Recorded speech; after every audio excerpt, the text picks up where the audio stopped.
Okay guys, for today's video, napansin ko kasi na yung ibang mga nagsisave ng pera, usually, kunyari, nagta-time deposit. Bakit nga ba nagta-time deposit? Most of the reason kasi kaya nagta-time deposit is mas malaki ang interest na binibigay kapag nag-time deposit ka. At the same time, yung pera mo is hindi mo magalaw, nalalak yung pera mo. So basically, yun yung main advantage of having a time deposit. However, for Maya, mas okay ba mag-time deposit ka kung ang habol mo lang ay interest versus sa savings ni Maya? Well, yan ang pag-uusapan natin today. So, samahan nyo ako.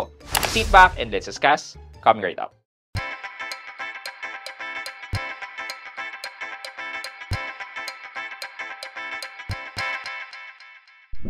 Hi guys, this is Pat and you're in Pat Quintos Review TV. So if you're new to my channel, I do reviews about personal finance na meron akong experience or meron na akong knowledge na ginawa ko na yun ng videos and playlist na makikita nyo dito sa taas. At kung bago ka dito sa channel ko, you may want to consider subscribing to my channel. Okay, yeah. So, Maya Bank is a digital bank licensed by the Bangko Sentral ng Pilipinas. Siya yung nag-offer ngayon ng Maya Credit, ng credit card, etc. But if hindi nyo pa nasusubukan ang savings feature ni Maya, well, I can say na one of the highest rin na interest ang ino-offer na savings ni Maya. Hindi man siya katulad ni Cbank which offers 4% na interest rate sa ating regular savings. Well, at 3.5 na base rate, mas mataas talaga siya ng di hamak sa ibang mga digital bank and syempre sa mga traditional banks. Sa mga traditional banks, kapag nandiyan ang pera mo, kikita lang yan ng point-something% in a year. In a year yun guys, hindi siya monthly. Whereas sa digital bank with the likes of Maya, mag-earn yan ng 3.5% for the base interest sa isang taon. And yung interest ay credited on a daily basis. So makikita mo talaga yung progress ng pera mo na may pumapasok na interest. Parang masasabi mo na passive income talaga siya. However, yung 3.5% compared sa time deposit naman, maliit yun. So ang time deposit ni Maya can earn you as much as 6%. Halos doble ang itinaas niya kung naka-time deposit ka. Balik tayo dun sa question natin kanina. Mas okay nga ba ang time deposit ni Maya versus sa regular savings? Short answer, kung wala kang gagawin na kahit na anong definitely, mas okay gamitin ang time deposit. Yung tipong maglalagay ka lang ng pera mo, mag-open ka ng time deposit, then boom, maghihintay ka na lang ng 6% na mababalik sa'yo pag nag-mature na ang inyong time deposit. Just to give you the rates, so ito yung rates nila. Pag 3 months mong time deposit, bibigyan ka nila ng 5% per annum. Pag 6 months naman, it's 6% per annum. And pag 12 months naman, it's 5.5% per annum. Though itong mga time deposit na ino-offer ni Maya, ang kaya niya lang i-accommodate na deposit is up to 1 million. So kapag sumobra ka ng 1 million, kailangan mong magbukas ng panibagong account para mag-take effect yung high interest. Yung question nga natin kanina, mas okay ba? Well, sabi ko nga, straight answer is mas okay yung time deposit dahil wala ka namang ibang gagawin. However, I don't know kung alam nyo na yung sinasabi nilang trick para ma-increasean mo ang interest ng inyong savings account with Maya. Si Maya, mayroon siyang promotion on a monthly basis. Actually, parang until towards the end of the year, iisa lang yung promotion nila. Pero every month, nag-e-expire, tas nagkakaroon ulit ng same promotion. Ito yung interest rate niya that you can boost up to 15% by doing mission. Ang pinakamadali dyan is to reach the 10% by just spending around 35,000 pesos. 35,000. Gagastos ka ng 35,000 para sa magkano? Worth it ba yun?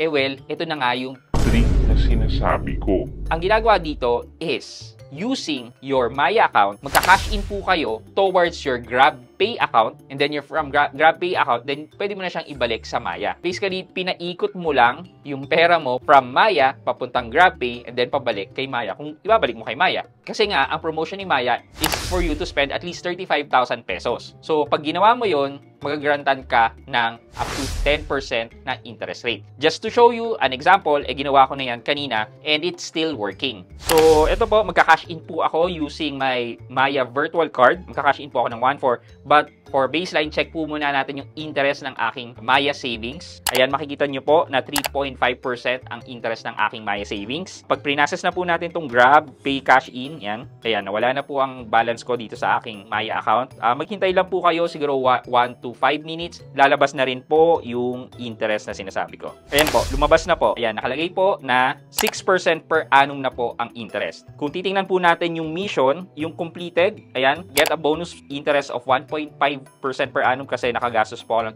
250 kasi 1,400 po yung transfer ko. And then, ito po yung additional, spend a total of 1,000 pesos. So, additional 1%. So, that's 2.5% plus 3.5, that's 6% na po. And then, nagastos ko lang po dito is the bank transfer from GrabPay pabalik. Yun lang po, and that's 15 pesos. So, katulad po ng example ko po kanina, naging 6% na po ang interest ng aking savings account. And kung maglalagay po ako ng 100,000 pesos dyan, makikita po natin na worth it naman po yung ginastos nating bank transfer from GrabPay pabalik. Ito po, calculating po natin. So, 100,000 pesos times 0.06 kasi 6% po, di ba? So, divide po natin yan by 365 days. Ang daily interest, gross interest po ay 16 pesos. Kunin po natin yung net interest. Meron pong 20% na withholding tax. So, times 0.8 na lang po. Lalabas po na 13 pesos per day. So, kunyari, ginawa nyo po itong trick na to starting the start of the month. Kunyari, July 1 to July 31, that's 31 days. I-multiply lang po natin yan by 31 days. Sipin nyo po yun, 407 pesos. Ibawas po natin yung bank transfer na 15 pesos. Kumita po ng around 392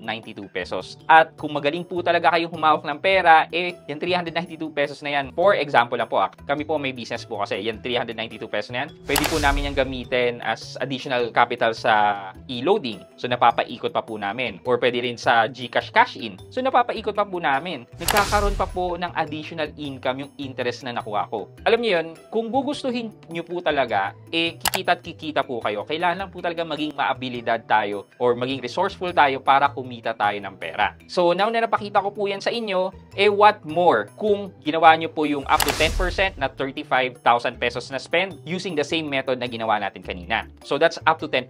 However, meron pa po, kaya pa pong i-push yan up to 15%.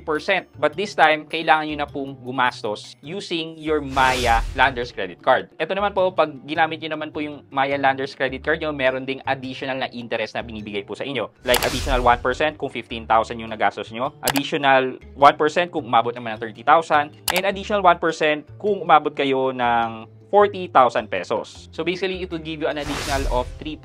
However, masasuggest ko lang po yun, gawin nyo lang po yan kung binabayaran nyo rin naman po on a monthly basis. Pwede nyo na lang padaanin sa Landers Credit Card para tumaas po ang inyong interest. So that's around 13%. Tapos, meron pa pong additional na 2% naman. Ito naman po is kapag gumamit kayo ng Maya Easy Credit via QR, online checkout, or Maya Shop. So ito naman po, additional 2% para mabuo nyo yung 15%. Ngayon, kung tatanungin nyo po ako, magbabayad din ako ng interest right now po, merong promotion si Maya Easy Credit wherein you can use Maya Easy Credit ng up to 3,000 pesos nang walang service charge. So, kapag yun po ang ginamit nyo, magkakaroon kayo ng additional 2%. However, guys, we'll have a separate discussion on that promotion of Maya Easy Credit. Kung kaya mong i-maximize yan ng up to 15% without you incurring more expense, maliban na lang dun sa transfer fee ng GrabPay natin, well, yung 100,000 mo ay kikita ng up to 32 pesos per day. Okay, so going back to answer that question, kung matyaga po talaga tayo, gusto natin ginagawa natin na palaki yung pera natin, well, mas okay po ang savings account ni Maya versus sa time deposit.